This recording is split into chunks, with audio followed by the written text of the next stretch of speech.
बढ़ते हैं आगे। कटिहार लोकसभा से नवनिर्वाचित सांसद शाह तारिक अनवर दिल्ली से आज कटिहार पहुंचे। कटिहार पहुंचकर संवाददाताओं से बातचीत करते हुए उन्होंने कहा कि राजद द्वारा जदयू सरकार को समर्थन दिया जाना बिल्कुल सही है।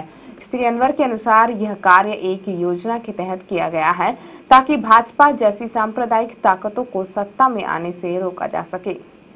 देखिए, चुनाव से पहले भी आपने देखा कि भारतीय जनता पार्टी के गठबंधन में बहुत सारे ऐसे लोग शामिल हुए जो कल तक भारतीय जनता पार्टी को गाली दे रहे थे और कोस रहे थे, लेकिन चुनाव के समय उधर चले गए। लेकिन यहाँ तो सीधे सीधे मामला धर्मनिरपेक्षता का है, उसकी रक्षा करने का सवाल है। जिस तरह से देश में सामंतवादी शक्तियाँ और जो देश के अंदर एक भाईचारगी और एक आपस में जो एक समन्वय है और एक संबंध है, उस संबंध को समाप्त करने की जो कोशिश चल रही है, उसको फिर से दोबारा बहाल करने के लिए आवश्यक है कि धर्मनिरपेक्ष मत एक साथ हो। आपने देखा कि पिछले लोकसभा के चुनाव में भारतीय जनता पार्टी को मात्र 31% वोट प्राप्त हुआ है और 69% वोट उनके खिलाफ गया है, विपरीत गया है, लेकिन उसके बावजूद भी उनको पूर्ण बहुमत मिला है। ये पहली बार इतिहास में ऐसा हुआ है।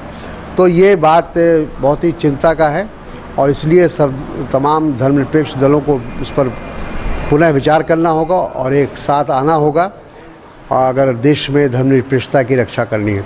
कांग्रेस में भगदड़ मची? कोई भगदड़ नहीं मची है। मैं समझता हूँ कि ये टेम्प्रोरी फेज़ है, क्योंकि इतनी बड़ी हार के बाद लोगों में थोड़ी सी बेचैनी ज़रूर है, लेकिन मेरा अपना मानना है कि इतिहास में कई बार ऐसी परिस्थिति कांग्रेस को देखनी पड़ी है और फिर कांग्रेस की वापसी हुई है। आगे भी हमें उम्मीद है कि कांग्रेस की वापसी होगी। महाराष्ट्र से एक विचार आया है यूपीए से अलग होने का, एनसीपी का। अभी कोई ऐसा विचार फाइनल नहीं है और मैं समझता हूं कि ये मौका नहीं है यूपीए से अलग होने का। अगर होती है यूपीए से अलग, होता है, पार्टी का जो निर्णय होगा वो तो मानना होगा। बदलते राजनीतिक परिवेश में लालू और नीतीश के साथ लोग कितना पचा पाएंगे? बदलते राजनीतिक परिवेश में बिहार में नीतीश और लालू का साथ लोग कितना डाइजेस्ट कर पाएंगे? लोगों की तो ये मांग थी, आम लोग यही चाहते थे।